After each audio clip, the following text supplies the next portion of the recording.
قدرت نے انسانی جسم کو بہت سے انعامات سے نوازا ہے. ان میں ایک یہ بھی ہے کہ اگر چوٹ لگ جائے یا کسی اور وجہ سے خون بہنا شروع ہو جائے تو ایسا نظام موجود ہے جو اس بہتے ہوئے خون کو بر وقت روک دیتا ہے. لیکن بدقسمتی سے کچھ ایسے افراد موجود ہیں جن میں جینیاتی یا جینیٹک وجوہات کی بنا پر یہ نظام موجود نہیں ہوتا، اور اس وجہ سے ان کا خون جب بہنا شروع ہوتا ہے تو بہت دیر تک بہتا رہتا ہے، جس کی وجہ سے نہ صرف ان کے اندر خون کی کمی ہو جاتی ہے بلکہ اندرونی اعضاء میں جب یہ خون جمع ہوتا ہے تو وہ ان اعضاء کے کام کو بھی افیکٹ کرتا ہے اور یہ کام کرنا چھوڑ دیتے ہیں. پاکستان میں پیدائشی طور پر خون بہنے والے ان امراض میں سب سے زیادہ جو عام ہے وہ ہیموفیلیا ہے. چونکہ یہ پیدائشی طور پر یہ بچے اس سے جز سے محروم ہوتے ہیں، اس لیے شروع سے ہی ان کے اندر خون بہنے کے مختلف علامات ظاہر ہونا شروع ہو جاتی ہیں. بیرونی علامات میں جو آپ دیکھ سکتے ہیں ان میں بچوں کے اوپر چھوٹی عمر سے نیل پہننا شروع ہو جاتے ہیں. چلتے چلتے اگر گر جائیں گے تو اس جگہ پہ بہت زیادہ خون جمع ہو جائے گا. اس کے علاوہ ناک اور منہ سے بھی خون کافی زیادہ بہتا ہے. اور سب سے زیادہ جو اس میں جو علامت ہوتی ہے ہیموفیلیا میں وہ ہوتا ہے جوڑوں کا سوج جانا. اور یہ سوجتے اس وجہ سے ہیں کہ اندرونی طور پر ان کے اندر خون جمع ہونا شروع ہو جاتا ہے، اور نہ صرف یہ سوج جاتے ہیں بلکہ بچے کو اس میں انتہائی شدید قسم کا درد اور تکلیف بھی ہوتی ہے، جس کی وجہ سے آہستہ آہستہ بار بار خون جمع ہونے کی وجہ سے جوڑ ناکارہ ہو جاتا ہے، اور یہ بچے بدقسمتی سے چلنے پھرنے سے بھی محروم ہو جاتے ہیں. خون جو ہے وہ نہ صرف جوڑوں میں جمع ہوتا ہے بلکہ اور اعضاء میں بھی جمع ہو سکتا ہے، جن میں دماغ میں جمع ہونا بہت خطرناک ہوتا ہے، اور اس کی وجہ سے ان مریضوں کی موت بھی واقع ہو سکتی ہے. جہاں تک ہیموفیلیا کی تشخیص کا ہے وہاں پہ یہ ہے کہ ان کس کی تشخیص یا ڈائگنوسس کے لیے خاص قسم کے ٹیسٹ ہوتے ہیں اور جو خاص لیبارٹریوں سے کیے جاتے ہیں. میرا نام محمد فیاض ہے، میرا ایج 23 سال ہے. میں ہیموفیلیا ایک کا پیشنٹ ہوں.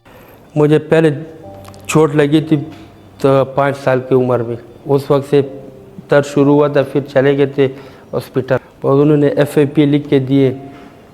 FAP کے لیے جب بلڈ بینک گیا تو انہوں نے کہا کہ یہ تو نہیں ہے، 2 یا 3 دن ہم انتظار کرو، پھر آپ کو بعد تو 3 دن کے بعد آپ کو ملے گا. پھر درد تھا، برداشت کرتے رہے. 2004 میں تکلیف شروع ہوئی، 2005 تک نہ علاج تھا، تو اس کی وجہ سے جوڑ بھی خراب ہو گیا.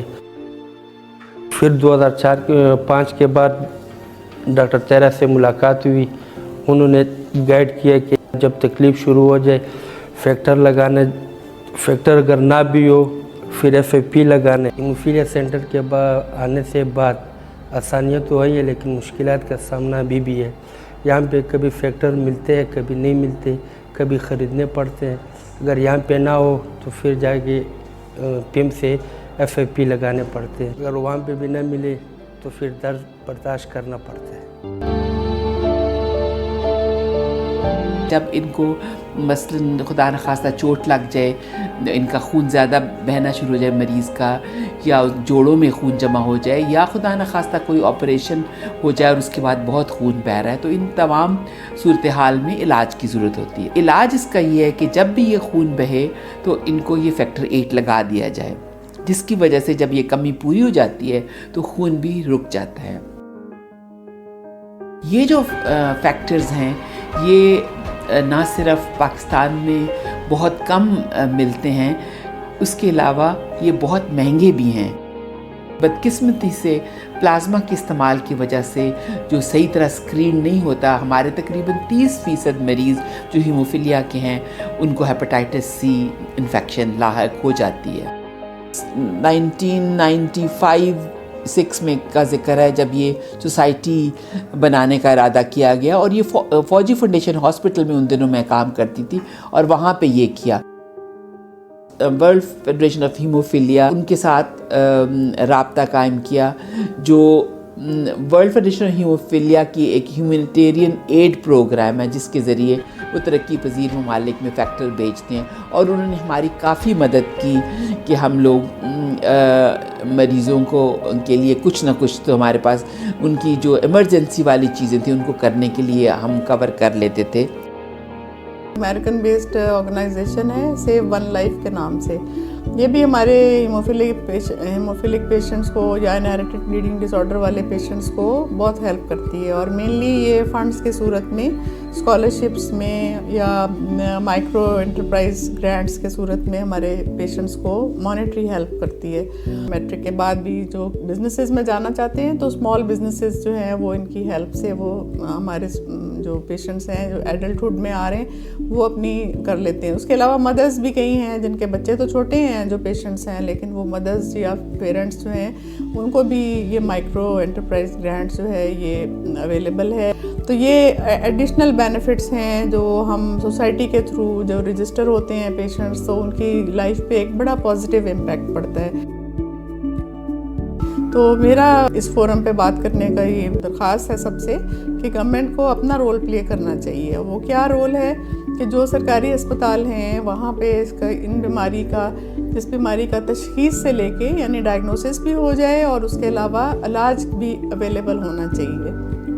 علاج سے میری مراد یہ ہے کہ فیکٹرز اویلیبل ہوں۔ ہمارا جو ٹریٹمنٹ کے علاوہ جو دوسرا بڑا کام ہے وہ پیشنٹس کو اور ان کی فیملیز کو اویئرنیس دینا یا آگہی دینا کہ ان کا کیا پرابلم ہے، وہ اس سے کیسے لڑ سکتے ہیں، اور اس آگہی سے وہ اتنے کانفیڈنٹ ہو جاتے ہیں کہ اپنے پرابلم کو جو ہے وہ کافی اچھا ٹیکل کر سکتے ہیں۔ اور نہ صرف پیشنٹس اور ان کے پیرنٹس کو بلکہ یہ جو ہے وہ کامن مین کو بھی یہ بتانے کی ضرورت ہوتی ہے، ڈاکٹرز کو، میڈیکل اسٹوڈنٹس کو، پیرامیڈکس کو۔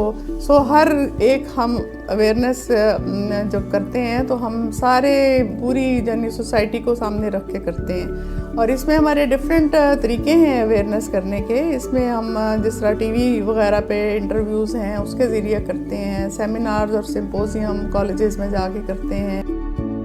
تو یہ بہت خوشی اور اطمینان کی بات ہے کہ جب یہ بچوں کا علاج یعنی لڑکے اور لڑکیوں دونوں کا جب علاج ہو جاتا ہے تو وہ بالکل نارمل زندگی گزارنا شروع کر دیتے ہیں، اور نارمل بچوں کی طرح اسکول جاتے ہیں، کالجز میں جاتے ہیں، یونیورسٹیوں میں جاتے ہیں۔